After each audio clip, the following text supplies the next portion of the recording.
नमस्कार बच्चों। आज हम पढ़ने और समझने वाले हैं क्लास 9th एसएसटी सामाजिक विज्ञान की वर्कशीट नंबर 45 यानी कार्यपत्रक संख्या 45 को। यह आपकी 9 नवंबर 2021 की वर्कशीट रहेगी।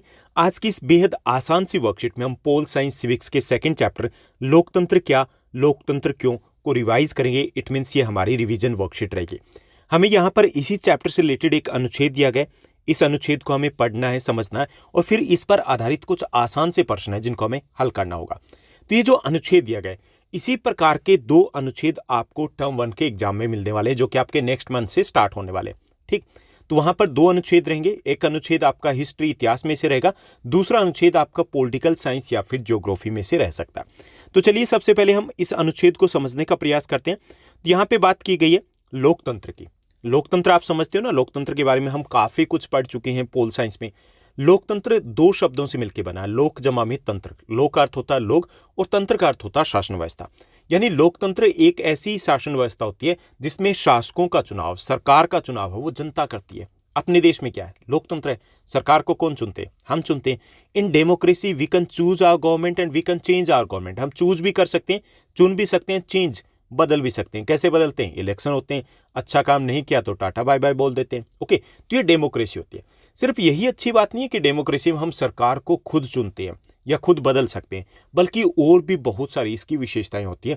उनमें से एक विशेषता के बारे में चर्चा की गई इसी अनुच्छेद में। तो यहाँ पे बात की गई कि चीन में 1958 से 1961, यहाँ पे 1858 लिखा तो इसको आपको करेक्ट करना है, ये होगा 1958 से 1961। ठीक, तो चीन में 1958 से 1961 के दौरान पड़ा अकाल विश्व इतिहास का अब तक का सबसे भयावह, सबसे डरावना अकाल था। यानी कि 1958 से 61 के बीच में 4 वर्षों के दौरान चीन में एक अकाल पड़ता है और वो अकाल विश्व के इतिहास का अब तक का सबसे खतरनाक, सबसे डरावना, सबसे भयावह अकाल था। क्यों?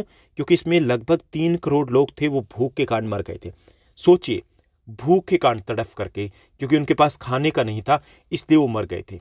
और ये 1958 की बात है, बहुत पुराने समय की बात नहीं है। और ऐसा कहाँ हुआ? हमारे पड़ोसी देश चीन में हुआ था। उन दिनों भारत की अगर आर्थिक स्थिति की बात करें, क्योंकि हम भी आज़ाद हुए थे 1947 में, तो ज़्यादा समय हमें नहीं हुआ था, तो भारत की जो आर्थिक स्थिति थी वो भी चीन से कोई ज़्यादा अच्छी नहीं थी, या यूं कह लीजिए कि चीन से अच्छी थी नहीं। हम चीन से भी पिछड़े हुए थे। फिर भी भारत में चीन के समान अकाल या भूखमरी की स्थिति कभी नहीं आई है।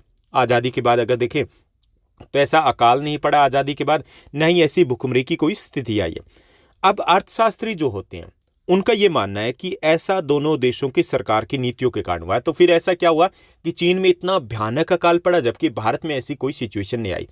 तो जो इकोनॉमिस्ट है, जो अर्थशास्त्री, वो ये मानते हैं कि दोनों सरकार की नीतियों के कारण ऐसा हुआ है। दोनों सरकार की नीतियां अलग अलग रही है।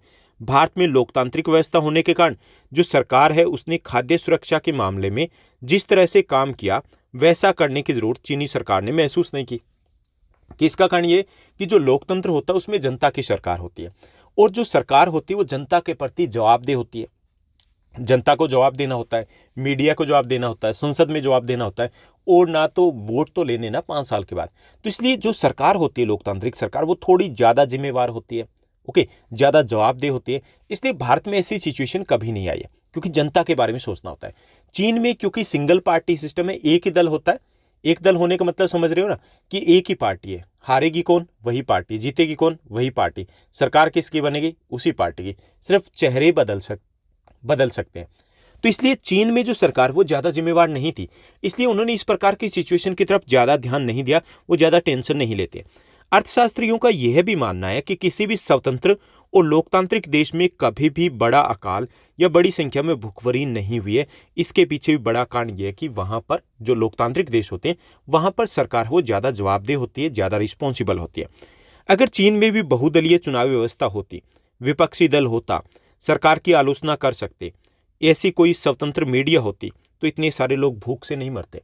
अब चीन में क्या है, वहाँ पे लोकतंत्र नहीं है, वहाँ पे ना तो विपक्षी दल होता है, ना ही वहाँ पे मीडिया स्वतंत्र होता है कि जो सरकार की तरफ उंगली उठा पाए। अपने यहाँ तो मीडिया भी होता है ना सरकार की तरफ उंगली उठाने के लिए, चाहे वो न्यूज़पेपर हो, प्रिंट मीडिया हो, चाहे वो इलेक्ट्रॉनिक मीडिया हो, न्यूज़ चैनल वाले हो, कितना उंगली उठाते हैं अगर छोटी सी गलती भी सरकार की तरफ से हो जाती है। विपक्षी दल होते हैं, अलग से धरना प्रदर्शन चलता है। ऐसा चाइना में नहीं होता, और इसीलिए वहाँ पर इतनी बड़ी संख्या में लोग मारे गए थे। तो यहाँ पे हमने एक और विशेषता लोकतंत्र की समझी है कि लोकतांत्रिक जो सरकार होती है वो ज़्यादा जिम्मेवार सरकार होती है, और ज़्यादा जवाबदेह सरकार होती है। तो ये था हमारा अनुच्छेद। अब इसी पर आधारित है कुछ आसान से प्रश्न, चलिए उनको हल करते हैं।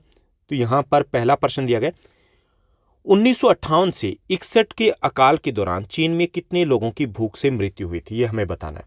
विकल्प दिए गए 4। पहला विकल्प है 3 करोड़ लोगों की, दूसरा 5 करोड़ लोगों की, तीसरा विकल्प है 7 करोड़ लोगों की, चौथा विकल्प है 9 करोड़ लोगों की। तो इसमें सही जो आपका विकल्प रहेगा, जो करेक्ट आंसर रहेगा वो रहेगा ए, 3 करोड़ लोगों की मृत्यु हो जाती है भूख के कारण 1958 से 1961 के बीच में चाइना में। सेकेंड क्वेश्चन को देखिए, दूसरा आपका प्रश्न है, किस स्थिति के बारे में अर्थशास्त्रियों का क्या मानना है, उन्होंने इसके बेस पर क्या कंक्लूजन निकाला है, क्या निष्कर्ष निकाला है। पहला विकल्प है कि यह द्वितीय विश्व युद्ध का परिणाम था, उन्होंने ये कहा कि यह द्वितीय विश्व युद्ध है इसलिए भूखमरी आई है वहां पर। दूसरा, ये दोनों सरकारों की भिन्न सरकारी नीतियों का परिणाम था। तीसरा, यह किसी महामारी का परिणाम था।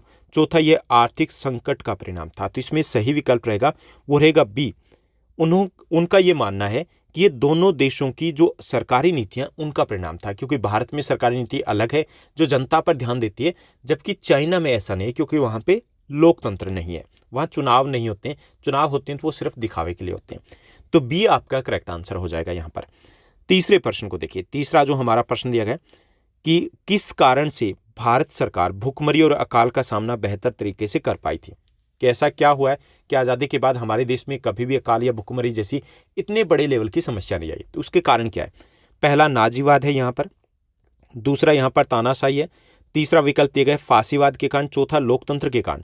तो इसमें सही विकल्प रहेगा डी, लोकतंत्र के कारण, क्योंकि यहाँ पे लोकतांत्रिक सरकार होती है और लोकतांत्रिक सरकार ज़्यादा जिम्मेदार होती है, ज़्यादा जवाबदेह होती है, रिस्पॉन्सिबल होती है, वोट लेने होते हैं। ओके, तो पहले 3 प्रश्न हैं उनके हल एक बार फिर से देख लीजिए। फर्स्ट जो आपका क्वेश्चन है उसका करेक्ट आंसर ए रहेगा, 3 करोड़ लोग मारे गए थे चीन में 1958 से 61 के बीच में।